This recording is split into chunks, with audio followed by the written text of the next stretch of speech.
I know a lot of us have been feeling under the weather lately. It's that time of year. And according to a study done by the University of Arizona, they discovered that your keyboards have hundreds of times more bacteria per square inch than a toilet seat. I heard your mama has more bacteria per square inch than a toilet seat. That's true. I dated her mama. And you know what? I'm done. All right. One of the simplest ways to cut down on the spread of germs is to use something called the vampire cough. What's the vampire cough? It's just that if a vampire had to cough, he would do it like this. What? Why would they do it like that? They have capes. Oh, I would just dab. Right, and we're cloak. Well, other things you can do to help cut down on the spread of disease are to wash your hands regularly and get your flu shot. Also, I'm going to set up hand sanitizing stations around the office. No, no, no. They will cost you your life. Elaborate. The worst thing you can do for your immune system is to coddle it. They need to fight their own battles. They're gonna fight the battles plenty. In a big workplace where you're interacting with a ton of people, washing your hands is a good idea. No, Exposing I'm not yourself going to do that. germs I'm not is the gonna do best that. way to make yourself stronger. Just because you're washing your hands at work doesn't mean you're not interacting with germs. Like, the hygiene hypothesis probably has truth to it, that we've gotten cleaner as a society, but it's not just because we're washing our hands, it's because we're overusing antibiotics, both in our food supply and for our own bodies. So there is a balance that we need to strike there, but it doesn't mean that we should all just roll around in mud and cough and sneeze on one another to boost our immune systems. That's not a good idea. So by that rationale, if I had to sneeze, I should just sneeze on you. Yes, I would welcome it. Ew. The principle is sound. To avoid illness, expose yourself to germs, enabling your immune system to develop antibodies. It does that, within reason. I don't know why everyone doesn't do this. Maybe they have something against living forever. Forever. Okay, Brian Johnson, relax. Speaking of vampires. You know, the sun is great, but it may kill you. This is going to be a very good year. Very good. Oh! Right on the hood. Put the car in park and check on her. Oh, I hate hospitals. Why is there a seashell? The room number. In my mind, they are associated with sickness. In my eyes, they're associated with recovery. She looks like an angel. She looks awful. No, okay, she always looks like that. It was not my fault. I think she's awake. No, she's in a coma. No. Okay. There it is. I brought all your friends from the office, dear. At the same time. Yeah? Usually hospitals have visiting policies of limiting the number of individuals who are gonna visit and during visiting hours only. Why? Because people need to rest and actual healing needs to happen. As a farmer, I know that when an animal is sick, sometimes the right thing to do is to put it out of its misery. Oh With the no. electricity we're using to keep Meredith alive, we could power a small fan for 2 days. You tell me what's unethical. Blink once if you want me to pull the plug. Isn't she awake? Don't pull any plugs. How are you doing, Miss Palmer? Better? Excellent. Are you a doctor or a male nurse? I'm an intern, which makes me a doctor. Her chart doesn't indicate that she had a hysterectomy, but she did, or at least she got time off for one. We don't use charts like that anymore. Everything's on a computer. So that is where her uterus went. Miss Palmer, your last tetanus shot was when you were bitten by a bat a few months ago? Yes. Dwight here trapped it in a bag against my head. Just doing my job. It also says you were recently bitten by a raccoon. And a rat. What is she trying to get rabies? Separate occasions. So, just to be safe, they are giving her the rabies vaccine. Yeah, that usually happens. Rabies? I was in the hospital room with her. How contagious is that? Is that like an STD or? No, you've got to be bitten by something. This place is so cursed. Actually, the doctor said it was lucky she came into the hospital because the only way to beat rabies is to start treatment before the symptoms set in. Lockjaw. It's called PEP, post-exposure prophylaxis, where you can be given something to boost your active immunity or your passive immunity. The active immunity component would be through the vaccine, and then the passive would be through the immunoglobulin. In areas in the world where they don't have access to those types of medications, there are tens of thousands of deaths from rabies. 95% of those cases are in Asia and Africa. In the United States is incredibly rare to die from rabies, I mean, probably less than 10 cases a year. People don't think about rabies, but worldwide it's still an issue. One of the most important things outside of seeking care right away is to wash the wound. Studies have shown washing a wound carefully after being bitten can decrease the chance that rabies enters your body by like 90%. When do you find out? They said this afternoon. They're waiting on a second opinion. Second opinion on what? I might have skin cancer. Oh no, I was watching Grey's Anatomy and there was a lifeguard on it and he had skin cancer too. Everyone that is in my generation, aka millennial, gets their health information from Grey's Anatomy. I hope Gen I, or whatever the next generation after Z is, gets their health information from the pit. At least it'll be more accurate. Hello? Yeah, okay. Okay, I will, thanks. It really depends what type of skin cancer we're talking about and the level of spread. It's negative. Why is he mad? Negative is a good thing. When we say negative in healthcare, that means all good. Positive means there is something going on. So you want negative. Negative equals normal. Unless someone says, does that person have a pulse? And you say negative. I guess it depends. We're gonna beat this, okay? Come here.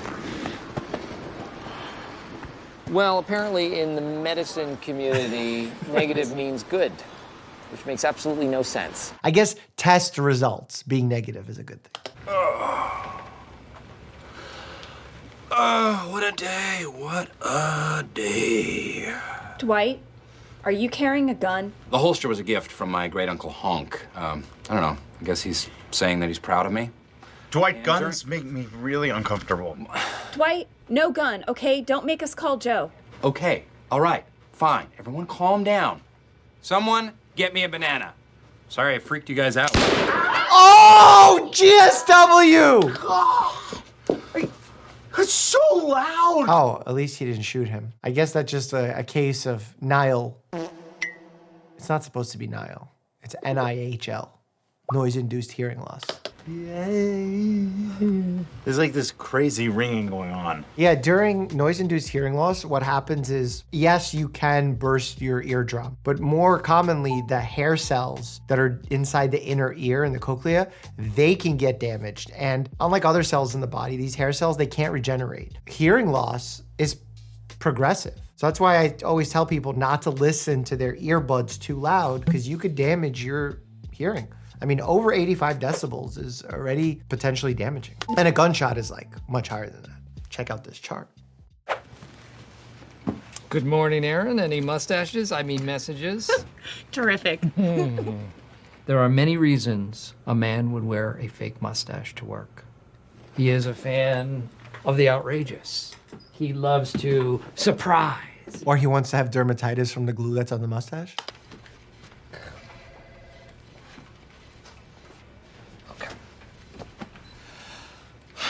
It's a pimple, Phyllis. Avril Lavigne gets them all the time, and she rocks harder than anyone alive. Is it a pimple or is it a herpes simplex virus lesion? That's no pimple, Michael. You mean cancer? What? No, way, no, definitely not cancer. It also doesn't look like a herpes. It's just a cold sore. It is. Yep, just a cold sore. Just a cold sore. It doesn't look like a cold sore. Cold sore is supposed to look like an ulceration or a group of vesicles. That one kind of looks just like a scratch. I don't know how I got it. I know how you got it. How? Michael, come on. A cold sore is herpes.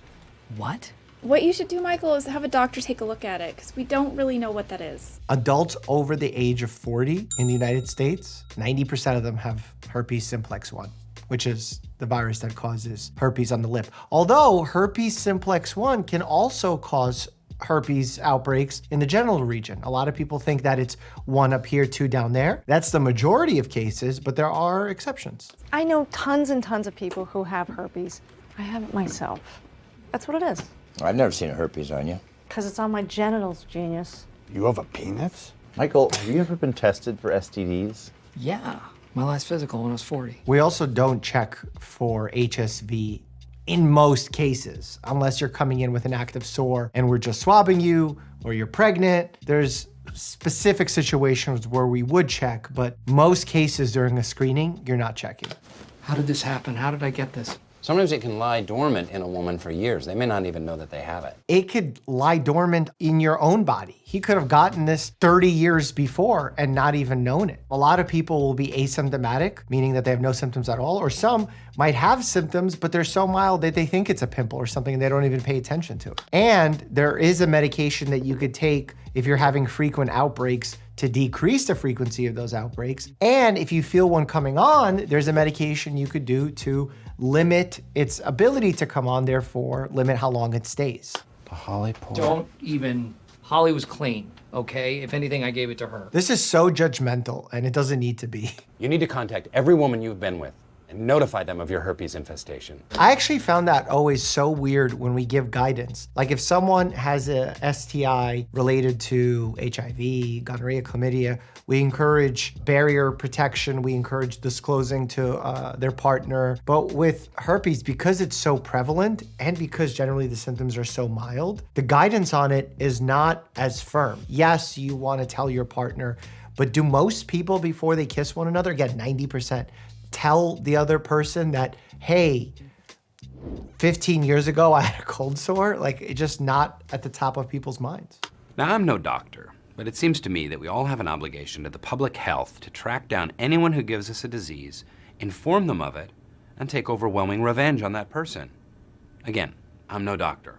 I'm just a normal guy who enjoys revenge. Good luck finding who gave you oral herpes. Sharing drinks, sharing utensils, kissing. The list is endless, especially because it could have happened at any point of your life. Hello? Hi, Donna, it's Michael. Michael, I didn't think I'd hear from you. How have you been? I have a disease for which there is no known cure that has been sexually transmitted to me. Oh, no. I can't even say it. H-I-E-R-P-E-S.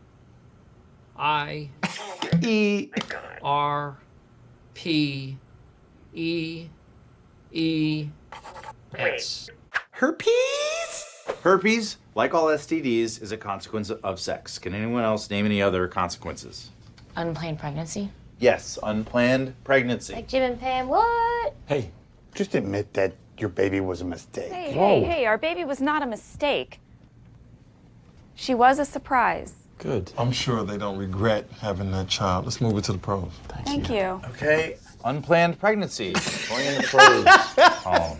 I laugh at this, but unintended pregnancy is a serious concern, especially for younger patients that don't have the capacity, both financially, perhaps mentally, perhaps life-wise, to take care of a child. That's why we oftentimes, when patients ask us what is the ideal form of birth control, obviously we say barrier protection, but also long-acting reversible contraception like implants, IUDs, because those have less chance of having human error associated with them. Like for example, with oral contraceptives, you have to remember to take them every single day on a specific pattern versus a long-acting reversible one you don't have to think about. Again, less chance for it to mess up. And when you stack that over huge numbers of population, you get less unwanted pregnancies, statistically speaking. Hey. Right! Oh! Oh! Pepper spray? Foam spray? Silly string? Oh my God, spraying pepper spray in someone's eyes burns like crazy. That's capsaicin. The same thing that burns when you eat is the same thing that's burning your eyes, just at a much higher level. Pam, please call security. And because it was sprayed in such an enclosed environment and it's aerosolized, it affects a lot of people in that room. Every day for 8 years, I have brought pepper spray into this office to protect myself and my fellow employees. And it induces lacrimation, which is why everyone's tearing up. And every day for 8 years, people have laughed at me. Well, who's laughing now? It burns. Serious injuries are pretty rare. A lot of people have their own strategies for washing out. Really, water seems to be the simplest and easiest solution. Most people after 30 minutes are fine. My water's breaking! Oh, okay. I'm drowning! I'm drowning! I'm drowning! Here we go. Is this how most guys think baby delivery works? Okay, Sharpie? Keep simulating. Do you have the Sharpie? Yes, I do. Okay, when the baby emerges, mark it secretly in a kind of a mark that only you could recognize and no baby snatcher could ever copy. Ready? Yes. Ah! Here we Bow! God! Oh, watermelon down. Newborns are slippery. They are very slippery. That's why you want to get like a good C grip and two-hand it. Oh no.